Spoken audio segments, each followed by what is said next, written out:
അസ്സാം വലൈക്കും വറഹമത്തുള്ള. അറിയാനുള്ളവരെ, ഇലക്ഷൻ്റെ ചൂട് കഴിഞ്ഞു, റിസൾട്ടും വന്നു. വിജയാഹ്ലാദത്തിൻ്റെ കോലാഹലങ്ങളും നമ്മൾ കാണുകയുണ്ടായി.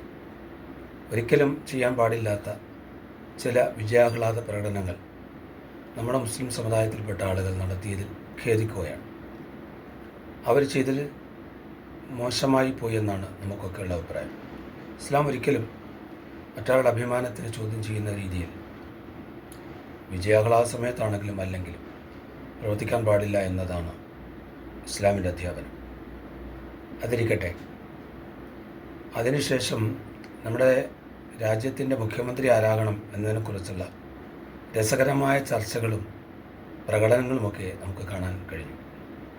കലക്കവെള്ളത്തിൽ മീൻ പിടിക്കുക എന്ന ലക്ഷ്യത്തോടു കൂടി ചില വിഷജന്തുക്കൾ രംഗത്ത് വരികയുണ്ടായി. ചിലർ പറഞ്ഞു, മുസ്ലിം മുഖ്യമന്ത്രിയാകാൻ പോകുന്നേ എന്ന്. സത്യത്തിൽ ആ സമുദായത്തിൽപ്പെട്ട ആളുകളുടെ ഇടയിൽ തന്നെ എന്തുകൊണ്ടൊരു മുസ്ലിം മുഖ്യമന്ത്രി ആയിക്കൂടാ എന്ന് ചിന്തിക്കുവാനും ചർച്ച ചെയ്യാനും അവസരമുണ്ടാക്കി എന്നതാണ് സത്യത്തിൽ ഉണ്ടായത്. എന്തുകൊണ്ട് രാജ്യത്ത് മുസ്ലിങ്ങൾ ഭരിച്ചാൽ കുഴപ്പം? മഹാത്മാഗാന്ധി, ഇന്ത്യയുടെ രാഷ്ട്രപിതാവ്, പ്രഥമ പുരുഷൻ, ഈ രാജ്യത്തിന് സ്വാതന്ത്ര്യം കിട്ടിയപ്പോൾ പ്രഖ്യാപിച്ചൊരു കാര്യമുണ്ട്. നമ്മുടെ രാജ്യത്തിന് മുസ്ലിമായ ഉമറുൽ ഫാറൂഖിൻ്റെ ഭരണമാണ് വേണ്ടത് എന്നാണ്. ഈ രാജ്യം 800 കാലത്തോളം മുസ്ലിം മുഗൾ ചക്രവർത്തിമാർ ഭരണം നടത്തിയിട്ടുണ്ട്. ഒരിക്കൽ പോലും ഒരു കലാപം ഉണ്ടായിട്ടില്ല കേട്ടോ.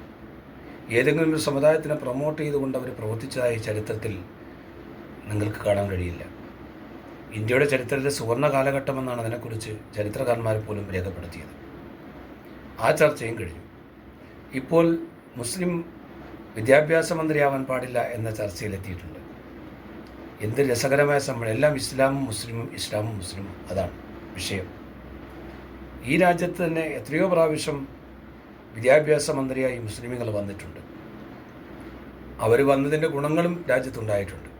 വിദ്യാഭ്യാസ രംഗത്തുണ്ടായ പുരോഗതികൾ, സ്ഥാപനങ്ങൾ,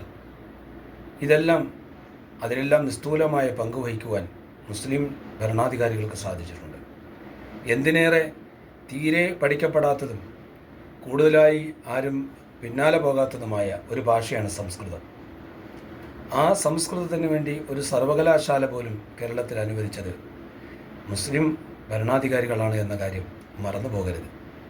ഇവിടെയാണ് മുസ്ലിമീങ്ങളുടെ ഇടയിൽ, അല്ലെങ്കിൽ സമൂഹത്തിൻ്റെ ഇടയിൽ മുസ്ലിം വിദ്വേഷം പകർത്തുന്നതിന് വേണ്ടി വിഷജന്തുക്കൾ അവസരോചിതമായി ചില അഭിപ്രായങ്ങളുമായി രംഗത്ത് വരുമ്പോൾ മുഖവിലക്കെടുക്കാതെ സത്യസന്ധമായി ചരിത്രം പഠിക്കുവാനും അതിൻ്റെ വസ്തുതകൾ മനസ്സിലാക്കാനും എല്ലാവരും മുന്നോട്ട് വരണം. വരിക തന്നെ ചെയ്യും.